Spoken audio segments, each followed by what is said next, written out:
Breaking news చూస్తున్నాం. నెల్లూరు జిల్లా నాయుడుపేటలో ఘోర రోడ్డు ప్రమాదం చోటు చేసుకుంది. బొగ్గు లారీని వెనక నుంచి వచ్చి ఒక ప్రైవేట్ ట్రావెల్స్ బస్ ఢీకొట్టింది. ప్రమాదంలో స్పాట్లోనే బస్సు క్లీనర్ మరణించినట్టు తెలుస్తోంది. డ్రైవర్తో సహా 15 మందికి చాలా తీవ్రంగా గాయాలయ్యాయి.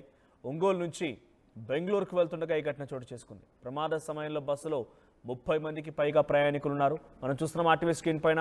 బహుశా అది రాత్రి సమయం. ఇక్కడ చూడండి, కేఎంబీటీ ట్రావెల్స్ సంబంధించిన ఒక ప్రైవేట్ బస్సు లారీని ఢీకొట్టింది. సో దీంతో ఆ బస్సులో ఆ సమయంలో 30 మంది ప్రయాణికులు ప్రయాణిస్తూ ఉన్నారు. స్పాట్లోనే క్లీనర్ మరణించినట్టు తెలుస్తోంది. డ్రైవర్తో పాటుగా మరో 15 మందికి చాలా తీవ్రంగా గాయాలయ్యాయి.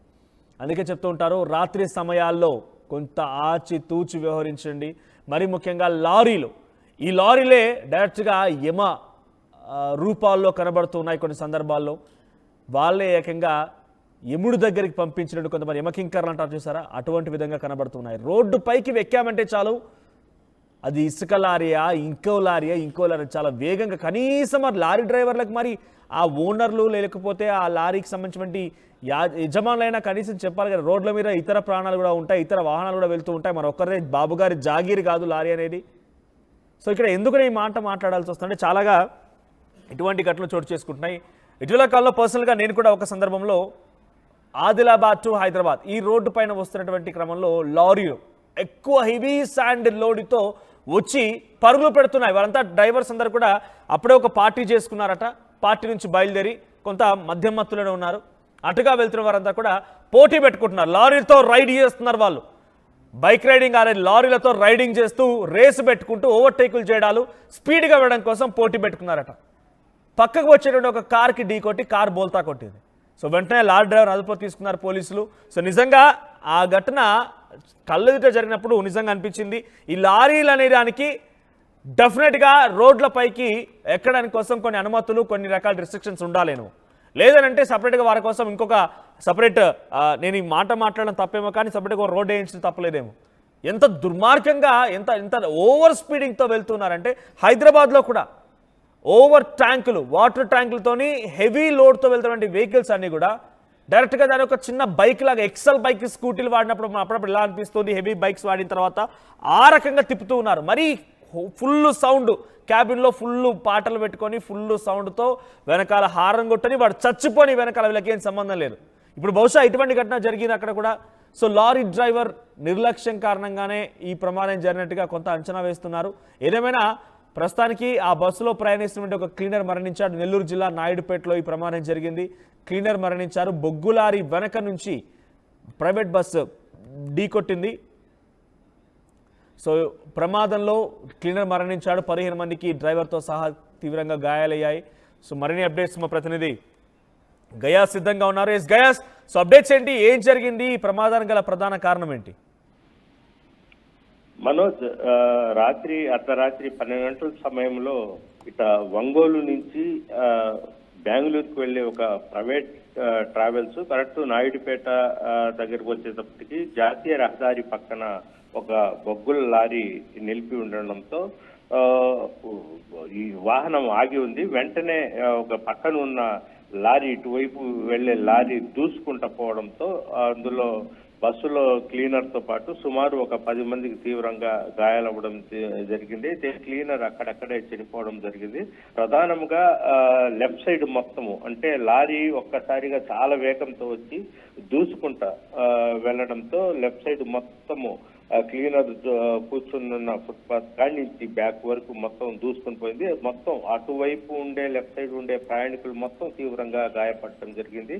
వెంటనే నాయుడుపేట పోలీసులకు సమాచారం తెలిసి వెంటనే వాళ్ళందరినీ ఆసుపత్రికి కూడా తరలించడం జరిగింది. అయితే సుమారు ఒక 2 గంటల పాటు ట్రాఫిక్ కూడా పూర్తిగా నిలిచిపోవడం జరిగింది. ప్రధానంగా ఏంటంటే, ఈ లారీ వాళ్ళు రాత్రిపూట వేగంగా, అంటే మద్యం తాగి ఎక్కువగా స్పీడ్ గా నడపడం వల్లే ఇలాంటి ప్రమాదాలు జరుగుతున్నాయి. అదే విధంగా వీళ్ళు లారీలో ఎక్కువగా, అంటే మనము ఒంగోలు కాడి నుంచి విజయవాడ కాడి నుంచి బెంగళూరు చెన్నై వరకు జాతీయ రహదారిలో చూసినట్లయితే రోడ్ల పక్కన ఎక్కడ పడితే అక్కడ వీళ్ళు పార్కింగ్ చేయడం. నిబంధనల ప్రకారం అయితే పార్కింగ్ ఏర్పాటు చేసిన చోటే పార్కింగ్ చేయాలి. అట్లా కాకుండా ఇష్టం వచ్చిన చోట్ల పార్కింగ్ చేయడం, ఇండికేటర్లు కూడా వేయకపోవడం వల్లతో ఈ ప్రమాదాలు ఎక్కువగా జరుగుతున్నాయి. నిన్న రాత్రి మాత్రము ఈ ప్రైవేట్ ట్రావెల్స్ వెళ్ళే సమయంలో ఓవర్టాక్ చేయడానికి వెళ్ళి ఈ బొగ్గుల లారీ దూసుకుంటూ లెఫ్ట్ సైడ్ మొత్తం దూసుకుంటూ చేయడం అంటే పూర్తిగా ఈ లారీ డ్రైవర్సే తప్పు అని కూడా పోలీసులు అయితే చెప్తున్నారు. క్లీనర్ అయితే అక్కడక్కడే చనిపోవడం జరిగింది. అయితే అసలు క్లీనరు పరిస్థితి చూస్తే అతను డ్రైవరు రైట్ సైడ్ నుంచి లెఫ్ట్ సైడ్ ఒక సీట్ లో కూర్చొని ఉంటాడు. అయితే అతను మండం కూడా లేదు, పూర్తిగా ఎగిరిపోయింది అంత స్పీడ్ తో పట్టడంతో. అదే విధంగా ఆ క్లీనర్ వెనకాల సీట్లు ఉండే వాళ్ళు మొత్తానికి గాయాలవ్వడం జరిగింది. వాళ్ళలో ఇద్దరి పరిస్థితి విషమంగా ఉందని కూడా చెప్తున్నారు. మొత్తం మీద పోలీసులు వాళ్ళందరినీ వెంటనే స్పందించి వాళ్ళందరినీ మెరుగైన వైద్యం కోసం కొంతమంది చెన్నై కూడా తరలించడం జరిగింది. పోలీసులు అయితే రాత్రి చాలా వాళ్ళు పకడ్బందీగానే వాళ్ళందరికీ చాలా హెల్ప్ చేశారని కూడా మనం అయితే చెప్పొచ్చు. అర్ధరాత్రి చీకటి, అసలు ఏం తెలియని ఆర్తనేదాలు, చిన్న పిల్లలు పెద్దలు మొత్తం అసలు ఏం జరిగింది అంతా నిద్రలో ఉన్నారు. నిద్రలో ఉన్న సమయంలో ఒక్కసారిగా ఈ ప్రమాదం జరగడంతో మొత్తం ఒక్కసారి ఉలిక్కిపడినట్లయిపోయింది. దీంతో పోలీసులు వెంటనే అంటే నైట్ బీట్ తిరిగే పోలీసులకు ముందుగా సమాచారం తెలిసింది. వెంటనే నాయుడుపేట పోలీసు వాళ్ళ సిబ్బంది మొత్తం వచ్చి వెంటనే వాళ్ళందరినీ ఆసుపత్రికి తరలించడం, అదేవిధంగా మిగిలిన వారిని బెంగళూరుకు వేరే బస్సు ద్వారా ఏర్పాటు చేసి వాళ్ళందరినీ బెంగళూరు చేరే విధంగా అన్ని ఏర్పాట్లు అయితే చేశారు. Right, thank you guys. So Nellore Ongole నుంచి బెంగళూరు వైపుగా వెళ్తున్నటువంటి ఒక ట్రావెల్స్ బస్సు ముందుగా వెళ్తున్నటువంటి బొగ్గు లారీని వెనక నుంచి ఢీకొట్టి తెలుస్తోంది. దీనికి ప్రధాన కారణం బొగ్గు లారీ యొక్క డ్రైవర్ నిర్లక్ష్యం అనేది తెలుస్తోంది. పైపెచ్చు కొంత ట్రావెల్స్ బస్సు డ్రైవర్లు ఎవరైతే ఉన్నారో తెల్లవారుజామున లేకుంటే అర్ధరాత్రి సమయంలో కొంత కూరుకుతూ ఉంటుంటారు. కళ్ళు రెప్పమూసి తెరిచేలోకి యాక్సిడెంట్ జరుగుతూ ఉన్నాయి. సో కొంత ఈ ట్రావెల్స్ బస్కి సంబంధించినటువంటి ప్రయాణాలు కూడా కొన్ని సందర్భాల్లో ప్రమాదంగానే భావించాలి. సో ప్రస్తుతానికి ఈ ఘటనలో క్లీనర్ మరణించాడు, మరో 15 మందికి చాలా తీవ్రంగా గాయాలయ్యాయి. ఏదేమైనా అర్ధరాత్రి సమయాల్లో ప్రయాణాలప్పుడు జాగ్రత్త పడండి, కొంత డెఫినెట్గా ఆచితూచి వ్యవహరించాల్సిందే. మరీ ముఖ్యంగా మళ్ళీ చెప్తున్నాను, లారీ డ్రైవర్లకు సంబంధించిన అంశంలో నడి రోడ్డు పైన ఇష్టానుసారంగా ఎవరు లారీ డ్రైవర్ కనుక తప్ప తాగి ఈ రకంగానే పిచ్చి పిచ్చిగా డ్రైవింగ్ చేస్తే దొరికబట్టి డెఫినెట్గా చెంపచెల్లు అనిపించాడు. మీ పొరపాటే కాదు, మనకి సమాధానం చెప్పి మనకి కొంత కంట్రోల్ చేస్తేనే కొంతమంది ప్రాణాలు దక్కుతాయి. లేదంటే హెవీ వెహికల్ అది చిన్నగా ఏమైనా అలా టర్న్ చేసే లోపు ఇలా చిన్నగా హ్యాండిల్ షేక్ అయినా ఆ స్టీరింగ్ కొంచెం అలా తిప్పినా పక్క వచ్చినటువంటి వారు ఎగిరిపోతూ ఉంటారు. సో నడి రోడ్డు పైన అర్ధరాత్రి అయినా అపరాత్రి అయినా ఎప్పుడైనా ఎక్కడైనా నడి రోడ్డు పైన వెహికల్ కనుక పార్క్ చేసి ఉంచితే వెంటనే అక్కడి నుంచి ఆ వెహికల్ తీసేంత వరకు మీరు ఒప్పుకోకండి. అవసరమైతే వాళ్ళని చెంప చెల్లుమనిపించినా పొరపాట్లేదు. ఐ మీన్ టు సారీ, నేను లారీ డ్రైవర్ అందరినీ కాదు, కొంతమంది వ్యక్తులు ఎవరైతే తప్పుగా ప్రవర్తిస్తున్నారో వారిని మాత్రం ఉద్దేశించి మాట్లాడుతున్నాను. ఎందుకంటే ఎక్కడ పడితే అక్కడ పార్క్ చేయడం తప్పది. కొన్ని లేబైస్ ఉంటూ ఉంటాయి, స్పెసిఫిక్ రోడ్ల పైన హైవేస్ పైన స్పెసిఫిక్ స్పాట్లు ఉన్నాయి లారీని పార్క్ చేసుకోవడం కోసం.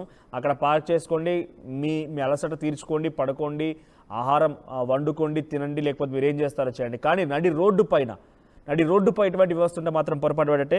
సో ఒకవేళ